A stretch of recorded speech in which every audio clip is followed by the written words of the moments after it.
નમસ્કાર મિત્રો, ધોરણ 11 ફિઝિક્સમાં પ્રકરણ નંબર 3 સુરેખ પદ પર ગતિની એ આપણે ચર્ચા શરૂ કરેલી છે. મિત્રો, લાસ્ટ લેક્ચરની અંદર આપણે ઉદાહરણના દાખલા એ શરૂઆત કર્યા હતા. ઉદાહરણ નંબર 3.1, ત્યારબાદ વિકલન વિશેની થોડી માહિતી અને ત્યારબાદ ઉદાહરણ નંબર 3.2 ની એ આપણે ગણતરી જોઈ હતી.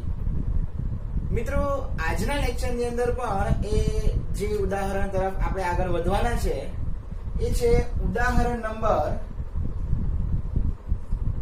3.7. ઉદાહરણ નંબર 3.7 ની જે રકમ છે એ રકમ તમે જ્યારે જોશો તો એના અંદર વાહનનું સ્ટોપિંગ ડિસ્ટન્સ નો મુદ્દો છે. મતલબ કે જ્યારે આપણે થિયરિટિકલ ક્વેશ્ચન ચાલતો હતો ત્યારે આપણે એક ટોપિકની ચર્ચા કરી હતી, વાહનનું સ્ટોપિંગ અંતર. ક્લિયર? સ્ક્રીન પર તમે જ્યારે એ રકમ વાંચશો ત્યારે એની અંદર વાહનના સ્ટોપિંગ અંતરની એ સમીકરણની ચર્ચા કરવાની છે. મતલબ કે સમીકરણ એ શોધી લાવવાનું છે. તો ફર્સ્ટ ઓફ ઓલ આપણે ડિસાઈડ કરીએ કે વાહનનું સ્ટોપિંગ અંતર કોને કહેવાય. એકવાર રિવાઇઝ થઈ જશે અને ક્વેશ્ચન્સ તમને ક્લિયર થઈ જશે. વાહનનું સ્ટોપિંગ અંતર એટલે કોઈ વાહન એ ગતિ કરી રહેલું છે, એ વાહનને જ્યારે આપણે બ્રેક લગાડીએ છીએ તો બ્રેક માર્યા બાદ એ વાહન જ્યારે સ્થિર થાય છે તે પહેલા, બ્રેક માર્યા પછી અને વાહન સ્થિર થાય છે એ પહેલા જે અંતર કાપે છે એ અંતરને એ વાહનનું સ્ટોપિંગ અંતર કહેવાય. એટલે કે ગતિમાન વાહનને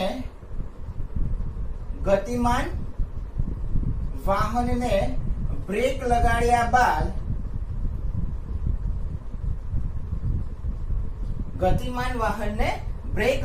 બાદ તે સ્થિર થાય તે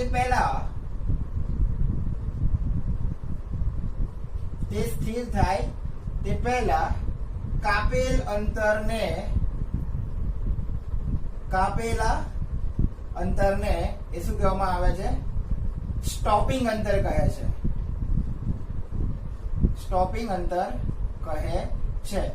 એનો મતલબ એવો થાય કે વાહનને સ્ટોપ થતા, સ્થિર થતા, બ્રેક માર્યા પછી તરત કે સ્થિર નહીં થતું, એને થોડોક સમય, એ થોડા અંતર કાપ્યા બાદ સ્થિર થાય છે. તો બ્રેક લગાવ્યા બાદ એ સ્થિર થાય છે ત્યાં સુધી કેટલું અંતર કાપે છે એને એનું શું કહેવામાં આવે છે? સ્ટોપિંગ અંતર તરીકે ઓળખવામાં આવે છે. નાઉ હવે વાત કરીએ સ્ટોપિંગ અંતર વિશેની. તો ધારો કે વાહનનો પ્રારંભિક વેગ એ આઈ થિંક આપણે ધારી લઈએ છે કેટલો હોય? v0 અને તેનો પ્રવેગ, એકચ્યુઅલી આ પ્રવેગ જે છે એ બ્રેક લગાવ્યા બાદ થશે. ગતિ આ દિશામાં થતી હોય તો એની પર બળ, એટલે કે એને બ્રેક લગાડીશું તો ગતિની વિરુદ્ધ દિશામાં એ બળ લાગશે. એટલા માટે પ્રવેગ એ આપણે કયો હોય? -a હોય. તો તેનો અંતિમ વેગ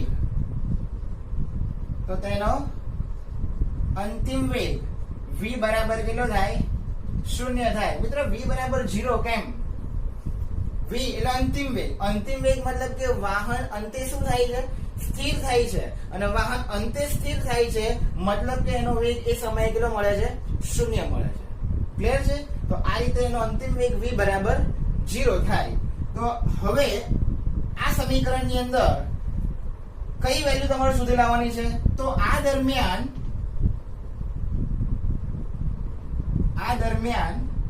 વાહને કાપેલ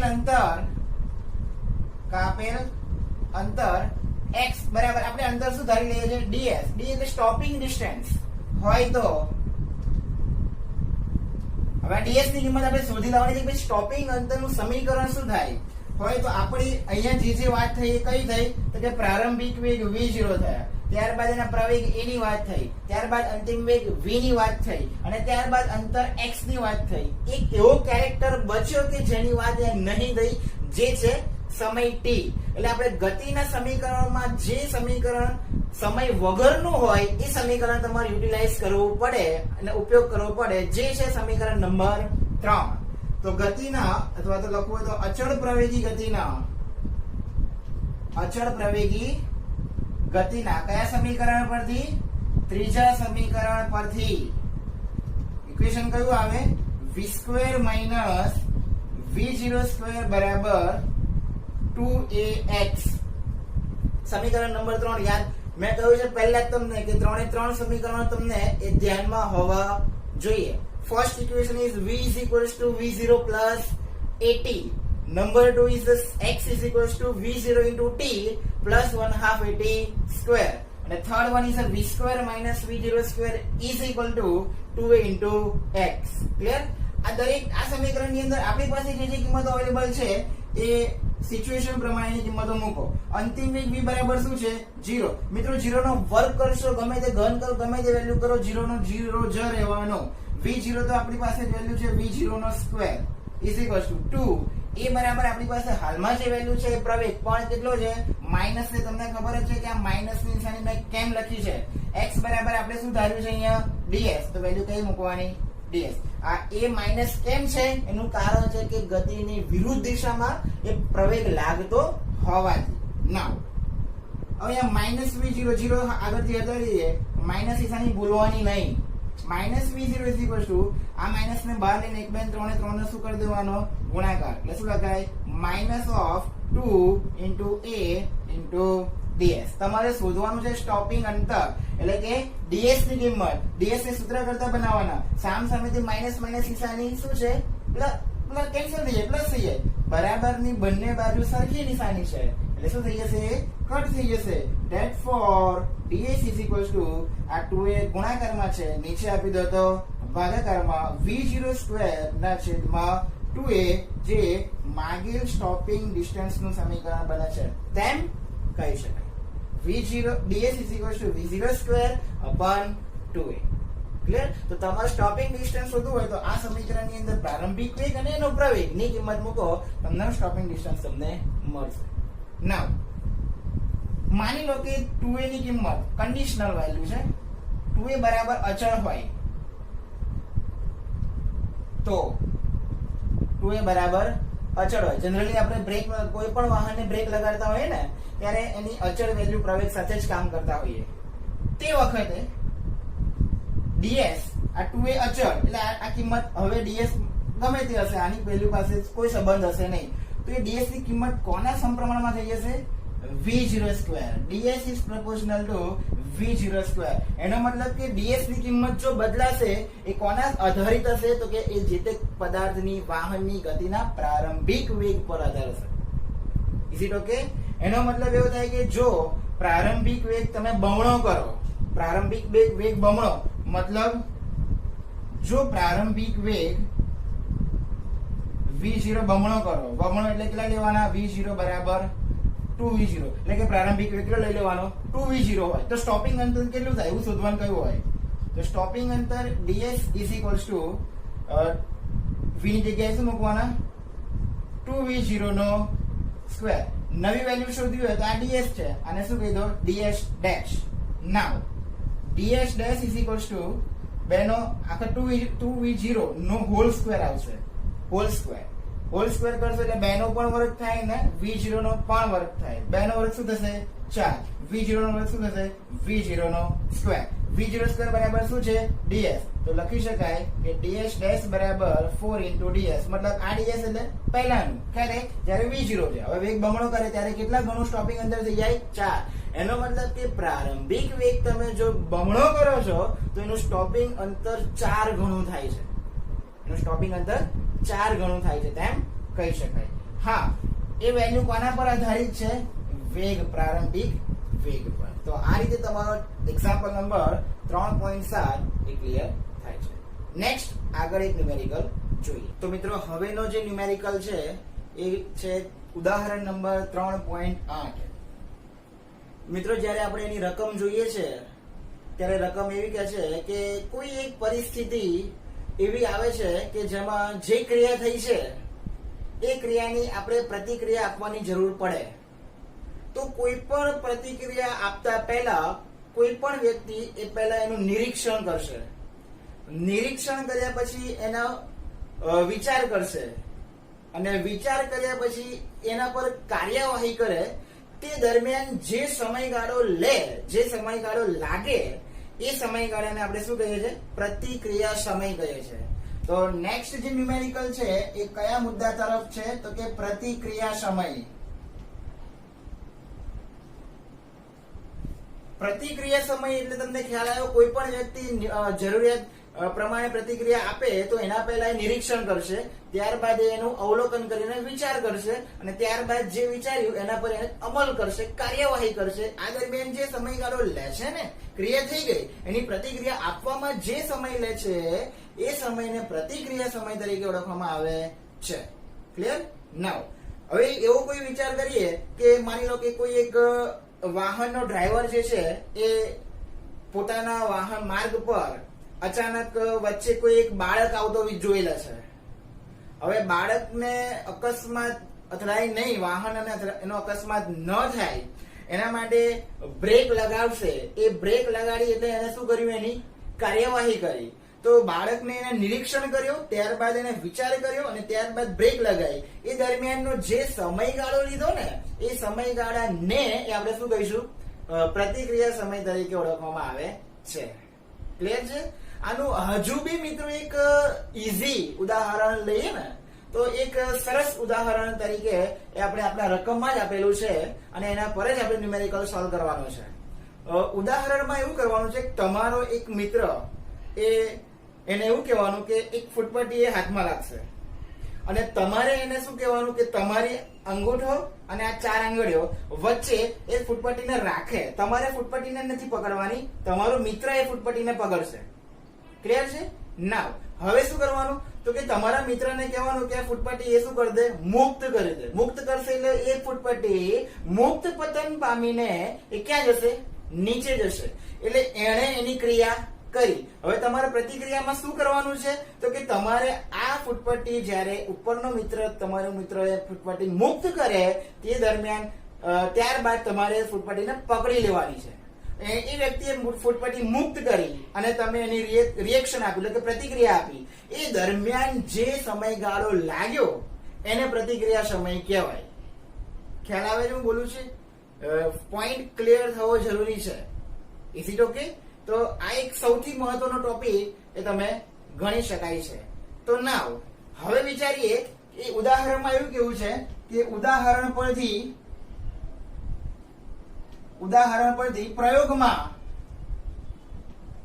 પ્રયોગ દરમિયાન ધારો કે જે અંતર ફૂટપટ્ટી કાપે છે એ કેટલું અંતર છે? d બરાબર 21 સેન્ટીમીટર હોય તો રિએક્શન ટાઈમ શોધો એટલે કે પ્રતિક્રિયા સમય શોધી લાવવાનો.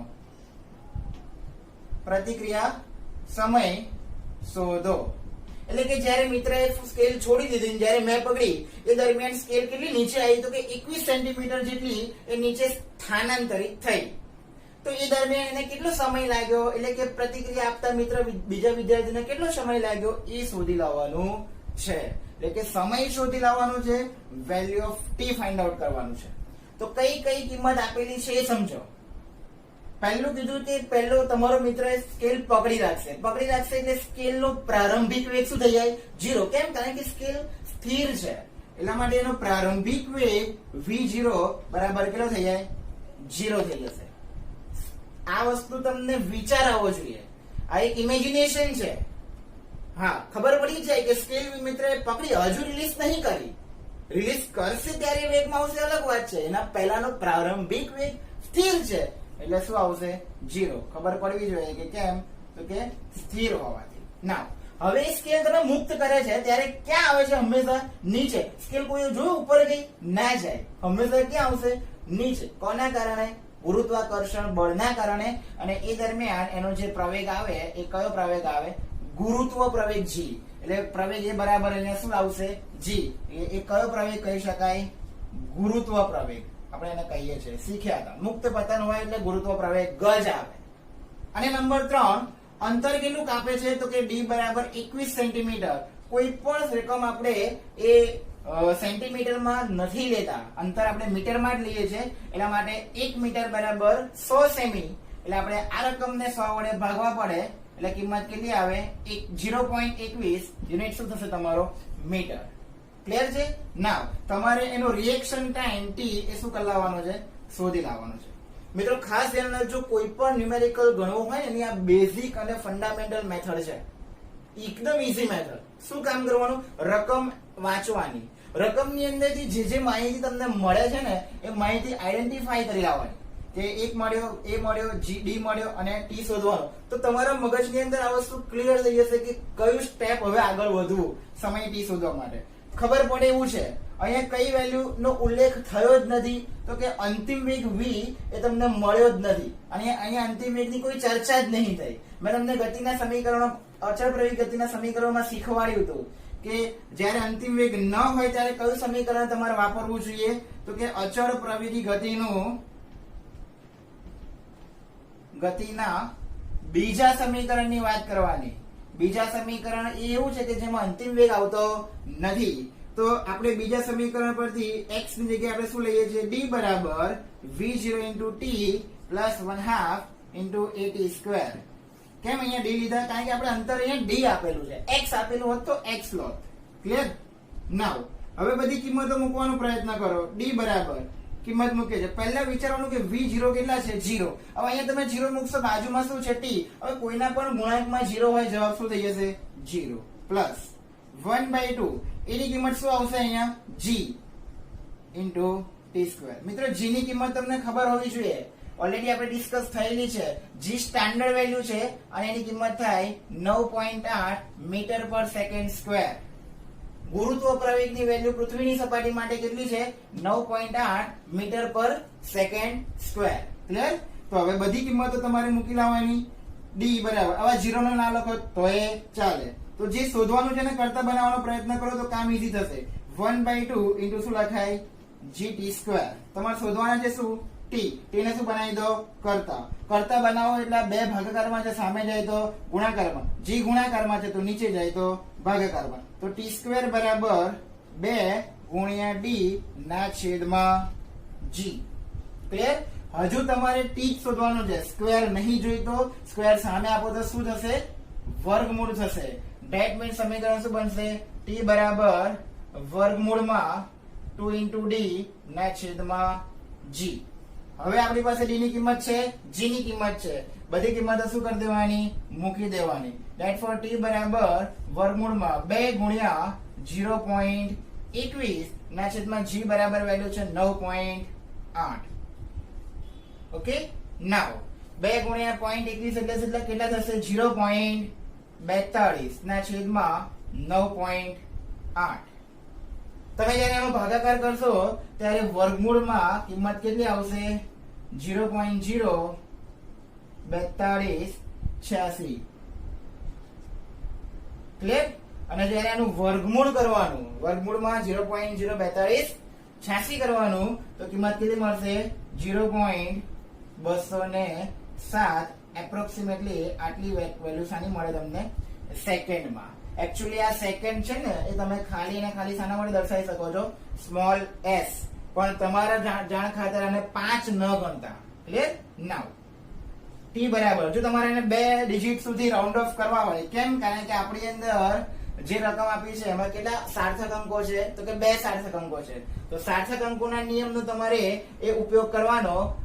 0.207 છે તો અંતનો 7 તમારે કાઢી નાખવો હોય તો આગળ કેટલા ઉમેરી દેવાના? 1 ઉમેરી દેવાના. તો વેલ્યુ કેટલી થશે?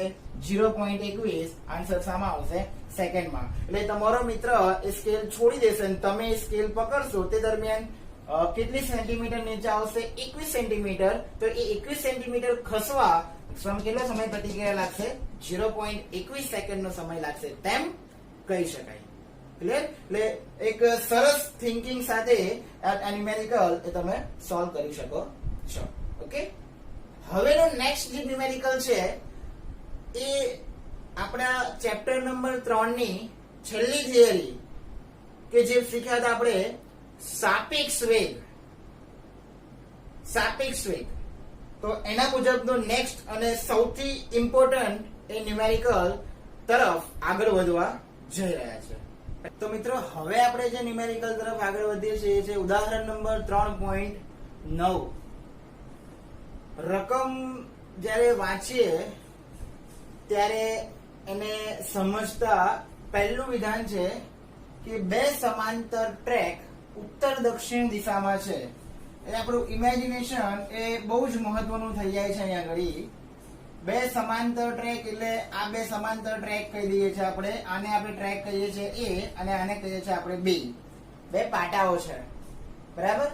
આ બંને પાટાઓ પર બે ટ્રેન આ રીતે અલગ અલગ દિશામાં જઈ રહેલી છે. આ છે ટ્રેન A છે અને આ જે છે એ ટ્રેન B છે. ટ્રેન A ઉત્તર દિશામાં, એટલે આપણે આપણી જે ડાયરેક્શન છે એ આમથી આમ, આને કઈ દિશા કહીશું આપણે? દક્ષિણ દિશા. અને આપણે આવની કઈ દિશા કહીશું? ઉત્તર દિશા. તો આ ઉત્તર દિશામાં ટ્રેન એ ગતિ કરી રહી છે. એ કેટલા વેગથી ગતિ કરી રહી છે? તો કે 54 કિલોમીટર પર કલાક. એટલે ટ્રેન A નો વેગ આપ્યો છે આપણને. ટ્રેન A નો વેગ જે આપણને કેટલો કહીએ છીએ, કેટલો ધારીએ છીએ? VA. બરાબર. કેટલો કીધો છે આપણને? 54 કિલોમીટર પર કલાક. હવે આપણે સમજીએ એ મુજબ વેગને ક્યારેય કિલોમીટર પર કલાકમાં સ્ટાન્ડર્ડ એકમ લેતા નથી. એને હંમેશા મીટર પર સેકન્ડમાં કન્વર્ટ કરવા જ પડે. કિલોમીટરમાંથી મીટરમાં કન્વર્ટ કરવા માટે તમને ખબર જ છે 54 એવા કિલોમીટરના મીટર કેટલા થાય? 1000. અને 1 કલાકની સેકન્ડ કેટલી થાય? 3600. એટલે કિલોમીટર ઉપર હોવાથી રકમને 1000 વડે ગુણવાના અને કલાક નીચે હોવાથી એને 3600 વડે ભાગવાના. તો આપેલ રકમ તમારી સામે થઈ જાય મીટર પર સેકન્ડમાં. જ્યારે તમે આનો ગુણાકાર ભાગાકાર કરશો તો જવાબ મળશે તમને કેટલો? 15 મીટર પર સેકન્ડ. અને એ જ રીતે ટ્રેન B નો વેગ પણ કીધો છે કે ટ્રેન B એ દક્ષિણ દિશામાં ગતિ કરે છે. ટ્રેન એ ઉત્તર દિશામાં અને ટ્રેન B કઈ દિશામાં ગતિ કરે છે? દક્ષિણ દિશામાં. તો એનો વેગ આપણને કીધું છે કે 90 કિલોમીટર પર કલાક, જેને આપણે કહીએ છીએ VB બરાબર કેટલી વેલ્યુ આપેલી છે? 90 કિલોમીટર પર કલાક. 90 ગુણ્યા આને પણ મીટર પર સેકન્ડમાં કન્વર્ટ કરવા માટે 1000 વડે ગુણવાના અને 3600 વડે ભાગવાના. આપેલ કિંમતનો એ તમે ગુણાકાર ભાગાકાર કરશો તો કિંમત કેટલી મળે છે? વેલ્યુ તમારી 25 મીટર પર સેકન્ડ મળે છે. હવે સમજવાની એક બહુ મહત્વની વાત છે. જો આપણે દક્ષિણથી ઉત્તર તરફની દિશા એ ધન x દિશા લઈએ, એટલે કે આ દિશાને ધન x લઈએ, જેમાં કઈ ટ્રેન જાય છે? તો કે ટ્રેન A. તો ધન વેલ્યુ જે છે એને કઈ વેલ્યુ લેવું પડે? પ્લસ. અને એક્ઝેક્ટ એની વિરુદ્ધ દિશામાં, એટલે આ બાજુ ધન x હોય તો આ બાજુ ઋણ x હોય. તો ઋણ x ની જે કિંમત હોય એને શું લેવી પડે તમારે? Always negative. તો અહીંયા ટ્રેન A નો વેગ જે છે એ તમારે કેવો લેવાનો? ધન.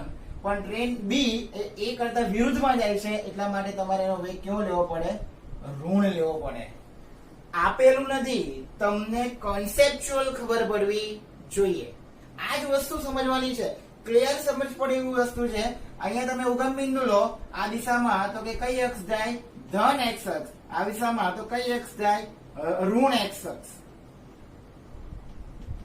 ધન દિશામાં કિંમત જતી હોય તો ધન વેલ્યુ ને ઋણ દિશામાં એટલે કે વિરુદ્ધ દિશામાં જતી હોય તો એને માઇનસ કિંમત સાથે વેલ્યુ લેવી પડે. ક્લિયર? તો હવે કઈ કઈ કિંમત શોધવાની છે? તો પહેલી વેલ્યુ શોધવાની કે છે કે ટ્રેન A ની સાપેક્ષે B નો વેગ શોધો. હવે સાપેક્ષ વેગ આવ્યો. મેં તમને લાસ્ટ લેક્ચરમાં શીખવાડ્યું હતું કે સાપેક્ષ વેગ જેની સાપેક્ષે હોય એ પાછળ લખવાનું. શોધવાનું છે શું તમારે? વેગ v. કોના સાપેક્ષે શોધવાનો છે? A ની સાપેક્ષે. એટલે પાછળ શું લખવાનું? A. કોના માટે શોધવાનો છે? B ની સાપેક્ષે. તો આગળ શું લખવાનું? B. જેની સાપેક્ષે હોય એ પાછળ, જેના માટે હોય એ આગળ. VBA બરાબર ઇક્વેશન તમારું કન્ડિશન નંબર 2 પ્રમાણે શું બને? VB minus VA. કેમ? કારણ કે મિત્રો આ કઈ કન્ડિશન સાપેક્ષ વેગની સાબિત થાય છે? તો કે કન્ડિશન નંબર 2. કેમ? કારણ કે ગતિમાન પદાર્થો 2 છે. ટ્રેનનું 2 ગતિ કરે છે અલગ અલગ. અને એને ઓબ્ઝર્વર અને જોનાર વ્યક્તિ ખાલી ને ખાલી કેટલો છે? 1 છે. એ કન્ડિશન નંબર 2 છે. એટલે એના અકોર્ડિંગ ટુ તમારું ઇક્વેશન બને VBA બરાબર VB માઇનસ VA. ધ્યાન રાખીને કામ કરવાનું. VB ની કિંમત કેટલી છે? કેટલી શોધી લાયા છો? -25. એટલે તમારે આ રીતે માઇનસ નિશાની આગળ લખવી પડે -25. માઇનસ વચ્ચે નિશાની ઓફિશિયલી છે. VA ની કિંમત કેટલી છે? 15. હવે ગણતરી માઇનસ માઇનસ જવાબ શું થાય? પ્લસ. એટલે નિશાની શું આવશે? માઇનસ ની, પણ કામ શું કરવાનું? પ્લસ કરવાનું. એટલે નિશાની -25 અને 15 નો સરવાળો કરો તો વેલ્યુ શું આવે? 40 મીટર પર સેકન્ડ. એટલે એની સાપેક્ષે બી નો વેગ એ કેટલો હશે? 40 મીટર પર સેકન્ડ જેટલો વધારે હશે તેમ કહી શકાય. ક્લિયર છે? નંબર 2, બીજી કિંમત જે શોધવાની છે શું શોધી લાવવાની છે? તો કે ટ્રેન બી ની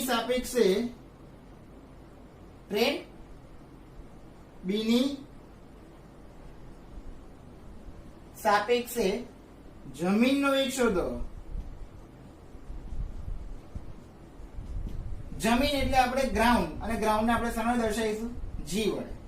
શોધવાનું છે શું? વેગ v. કોની સાપેક્ષે? b ની સાપેક્ષે. b ક્યાં? પાછળ. કોના માટે? જમીન, એટલે g માટે. g ક્યાં? આગળ. vgb શોધી લાવવાના. ઓબ્વિયસલી શું લખી શકાય? vg vb. ખાસ સમજજો, vg અરે જમીનનો વેગ. કોઈ દિવસ જમીન એ ગતિમાં હોય? જમીન તો સ્થિર જ હોય, અને સ્થિર વસ્તુનો વેગ શું થાય? 0. વચ્ચે ઓફિશિયલી નિશાની શું આવશે? માઇનસ. હવે vb ની કિંમત મૂકવાની. vb ની વેલ્યુ ઓલરેડી શું છે? માઇનસ, એટલે કૌંસમાં આ રીતે -25 લખવું પડે. બરાબર?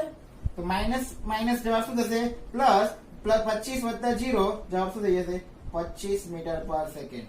જે તમારું કન્ડિશન નંબર શું હશે? બીજાની વેલ્યુ. તો પહેલું એની સાપેક્ષે b નો વેગ vba, vb માઇનસ va, કિંમતો મૂકી દેવાની. બીજું, b ની સાપેક્ષે જમીનનો વેગ vgb, જેની સાપેક્ષે હોય પાછળ, જેના માટે હોય આગળ. vg minus vb. હવે અહીંયા માઇનસ નિશાની ઓફિશિયલી છે, vb ઓલરેડી માઇનસ છે, માઇનસ માઇનસ જવાબ પ્લસ, કિંમત મૂકી દેવાની, જવાબ આવશે. આ બે કન્ડિશન થઈ. હવે કન્ડિશન નંબર 3 તરફ જઈએ. One of the most important point. Condition number 3 એવું કે છે, ટ્રેન એની છત પર એક વાંદરો છે. એક વાંદરો. હવે અહીંયાની વાત ચાલે છે મિત્રો. આ જગ્યાએ એક વાંદરો છે. આ વાંદરો તેની ગતિની વિરુદ્ધ દિશામાં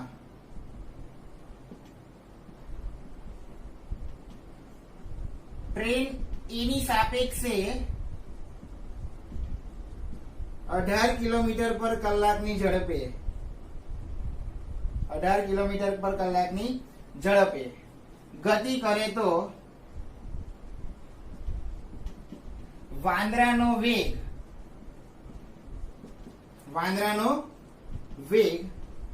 જમીન પર રહેલ વ્યક્તિની સાપેક્ષે શોધો. આવી કન્ડિશન છે. નાઉ હવે સમજો, પેલા રકમ સમજો. ટ્રેન એની છત પર એક વાંદરો છે. એ વાંદરો, ટ્રેન એ ઉત્તરમાં જાય છે, તો વાંદરો કઈ જાય છે? એની વિરુદ્ધમાં, એટલે કે દક્ષિણમાં. કેટલી ઝડપથી જાય છે? તો કે ટ્રેન એની સાપેક્ષે વાંદરાનો વેગ આપેલો છે, જોજો ધ્યાનથી. એટલે અહીંયા લખેલું છે કે ભાઈ એની સાપેક્ષે વાંદરાનો વેગ, આ કિંમત આપેલી છે. હવે આ આપેલી કિંમતને આપણે ડિફાઇન કરીએ. કોની સાપેક્ષે વાત ચાલે છે? એની સાપેક્ષે, એટલે એ પાછળ. વાંદરો મંકી કહી શકાય, એટલે આપણે એને શું લખીશું? m. vm એ કિંમત ઓલરેડી આપેલી છે, જે કેટલી છે? 18 કિલોમીટર પર કલાક. પણ આ વેલ્યુ પ્લસ લેવાની કે માઇનસ? રકમ પરથી ખબર પડશે. ટ્રેન એની વિરુદ્ધ દિશામાં વાંદરો જાય છે. આ વેગ વાંદરાનો છે. ઉત્તરમાં જતું હોય તો પ્લસ આવત, પણ દક્ષિણમાં જાય છે વાંદરો, એટલા માટે વેલ્યુ શું આવત? માઇનસ. કિલોમીટર પર કલાક ને મીટર પર સેકન્ડમાં ફેરવી દેવાના, તો -18 ગુણ્યા 1000 ના છેદમાં 3600, કિંમત શું બનશે? -5 મીટર પર સેકન્ડ. જે કિંમત કોની આપેલી છે? VMA. હવે તમારે સુધી શું લાવવાનું છે એ ફાઇન્ડ આઉટ કરો. કોનો વેગ શોધવાનો છે? વાંદરાનો વેગ શોધવાનો છે, પણ કોની સાપેક્ષે? વ્યક્તિની સાપેક્ષે, એટલે કે જમીનની સાપેક્ષે કહી શકાય. એટલે શોધવાનું છે શું? v. કોનો વેગ? વાંદરાનો કોની સાપેક્ષે? જમીનની સાપેક્ષે. જેની સાપેક્ષે હોય એ પાછળ, જેના માટે હોય એ આગળ. VMG તમારે શોધી લાવવાના છે. તો કઈ રીતે મળશે? આનું સમીકરણ શું બને? VM minus VG. VM minus VG. VG એટલે જમીનનો વેગ. અહીંયા જ આગળ તમે આની અગાઉની કન્ડિશનમાં લીધેલો. જમીનનો વેગ શું આવે? 0. તો તમારી કઈ વેલ્યુ ખાલી શોધી લાવવાની રહી? VM ની કિંમત શોધી લાવવાની રહી. એ ક્યાંથી મળશે? પહેલા VM શોધવો પડશે. તો મિત્રો આ સમીકરણનો ઉપયોગ કરવાનો. કેવી રીતે? જોજો ધ્યાનથી. VMA નું સમીકરણ શું લખી શકાય? VMA બરાબર VM માઇનસ VA લખાય. પરફેક્ટ લખાય. કેવી રીતે? હવે કિંમત મૂકો. VMA કેટલા આપ્યા છે? -5 બરાબર. VM નહીં ખબર, શોધવાના છે. એવા ને એવા. માઇનસ VA આઈડિયા ટ્રેનનો વેગ કેટલો છે? 15. ક્લિયર? VM શોધવાના છે, કરતા બનાવવાના. આ -15 સામે લઈ જાવ તો +15. એટલે VM બરાબર આ +15 આ બાજુ આવશે, આ -5 એની પાછળ આવશે. 15 માંથી 5 જાય તો 10 મીટર પર સેકન્ડ. કોની વેલ્યુ મળી ગઈ? VM ની. વાંદરાનો વેગ તમને અહીંયા મળી ગયો. પણ એ કોની સાપેક્ષે શોધવાનું છે? જમીનની સાપેક્ષે. એટલે શું શોધવું પડશે? VMG. તો VMG બરાબર કિંમત શું બનશે? VM minus VG. VM બરાબર કેટલા મળ્યા? 10 -0. જવાબ શું મળશે? 10 મીટર પર સેકન્ડ નો એ VMG ની કિંમત એ તમારી બને છે તેમ કહી શકાય. તો મિત્રો આ રીતે 3 ન્યુમેરિકલ એ તમારા કમ્પ્લીટ એ સોલ્વ થાય છે. નેક્સ્ટ લેક્ચરમાં આપણે સ્વાધ્યાયના દાખલા તરફ આગળ વધીશું. Okay, thank you.